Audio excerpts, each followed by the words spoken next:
50% dari pasangan usia subur di Indonesia menderita Koknea infertilitas. sendiri adalah organ pendengaran yang berfungsi. TKR atau total knee replacement. Semoga bermanfaat. Salam sehat.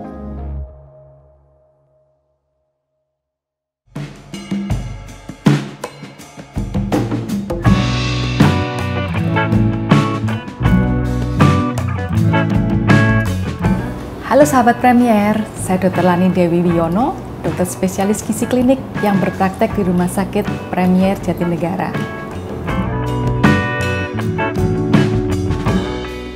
Obesitas adalah kelebihan dari berat badan yang disebabkan karena penumpukan lemak yang berlebih di dalam tubuh akibat dari asupan makanan yang berlebih yang tidak seimbang dengan pengeluaran energi yang dikeluarkan. Jadi seseorang dikatakan obesitas dapat ditentukan dengan menetapkan indeks massa tubuhnya. Indeks massa tubuh ini dihitung dengan membagi berat badan dalam kilogram dibagi dengan tinggi badan dalam meter kuadrat. Seseorang dinyatakan menderita obesitas kelas 1 apabila indeks massa tubuhnya lebih dari 25 dan dikatakan menderita obesitas kelas 2 apabila indeks massa tubuhnya lebih dari 30.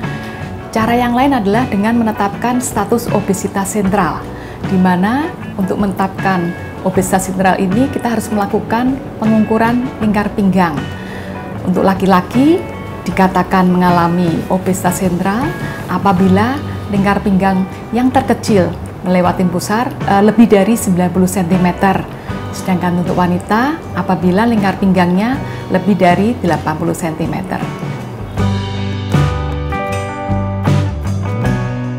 Ya, obesitas dapat meningkatkan risiko terjadinya penyakit jantung koroner 4 kali lipat dibandingkan orang yang berat badannya normal. Nah, terus selain itu, dengan adanya obesitas ini, di mana terjadi penumpukan lemak dalam tubuh, ini juga meningkatkan risiko terjadinya penumpukan lemak di dalam pembuluh darah, terutama lemak trigliserida dan kolesterol jahat yang kita sebut dengan LDL. Dengan penumpukan lemak ini dapat menyumbat di pembuluh darah yang menyebabkan terjadinya penyakit jantung koroner. Selain itu, dengan adanya obesitas ini juga dapat menyebabkan terjadinya peningkatan tekanan darah yang kita sebut dengan hipertensi.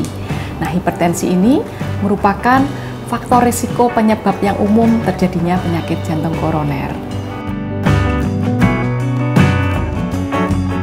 Jadi kita harus menerapkan gaya hidup sehat. Yang pertama dengan menjaga berat badan normal atau berat badan ideal.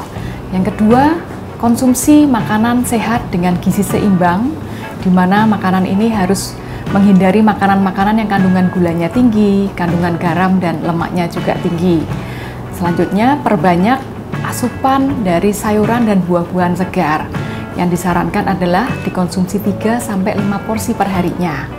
Kemudian, tingkatkan asupan sumber minyak yang tidak jenuh, antara lain seperti minyak canola, minyak wijen, minyak zaitun, yang tentu saja dapat membantu meningkatkan rasio dari lemak-lemak yang tidak jenuh masuk dalam tubuh kita, sehingga membantu meningkatkan kadar HDL di dalam tubuh kita. Nah, yang ketiga, tingkatkan aktivitas fisik dengan berjalan kaki dan melakukan pekerjaan rumah tangga sehari-hari. Kemudian jangan lupa juga melakukan olahraga yang teratur. Olahraga yang kita sarankan adalah 3-5 kali seminggu dengan durasi 30 menit sampai 1 jam per kalinya. Kemudian yang kelima, jangan lupa cukup tidur, yaitu 7-8 jam sehari. Kemudian jangan lupa menghindari alkohol dan juga stop rokok. Makanan-makanan yang bagus untuk kesehatan jantung, kalau dari golongan karbohidrat, disarankan kita mengkonsumsi beras pecah kulit, antara lain seperti beras coklat, beras merah, dan beras hitam.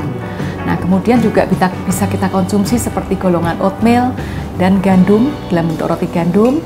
Bisa juga kita mengkonsumsi biji-bijian seperti flaxseed atau chia seed ya, yang kandungan omega 3-nya tinggi.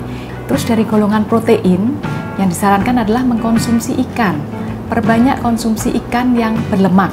Contohnya seperti ikan salmon, ikan tuna, ikan kembung, ikan makarel, dan juga ikan sarden. Nah, selain itu, dari protein nabati juga kita sarankan adalah asupan dari protein kedelai. Nah, ini juga sangat bermanfaat untuk membantu menurunkan kadar kolesterol dalam darah kita. Kemudian dari golongan sayuran, kita disarankan perbanyak konsumsi sayuran hijau yang sangat bermanfaat untuk kesehatan jantung, karena selain dari vitamin dan mineral sumber antioksidan yang tinggi, sayuran hijau ini juga kaya akan serat yang juga akan membantu menurunkan kadar kolesterol dalam darah kita. Dari golongan buah-buahan, kita sarankan mengkonsumsi buah-buahan yang kandungan antioksidannya tinggi seperti stroberi. Kemudian juga kita sarankan mengkonsumsi buah-buahan dari golongan sitrus seperti jeruk mandarin, jeruk bali, ya. Itu kandungan vitamin C sebagai sumber antioksidannya juga cukup tinggi sehingga sangat bagus untuk kesehatan pembuluh darah kita. Kemudian juga disarankan konsumsi dari alpukat yang kandungan lemak tidak jenuhnya juga cukup tinggi. Apakah perlu kita berikan suplemen? Sebenarnya apabila kita bisa mengkonsumsi dari bahan makanan sumber yang asli, suplemen ini hanya diberikan bila mana perlu. Apabila sudah tercukupi dari bahan makanan sehari-hari, kita tidak memerlukan suplemen. Tapi ada kalanya ada vitamin dan mineral tertentu yang sangat sedikit dari bahan makanan sumbernya. Kadang-kadang kita juga perlu menambahkan suplementasi dalam bentuk suplemen. Sekian informasi yang dapat saya sampaikan. Semoga bermanfaat. Salam sehat.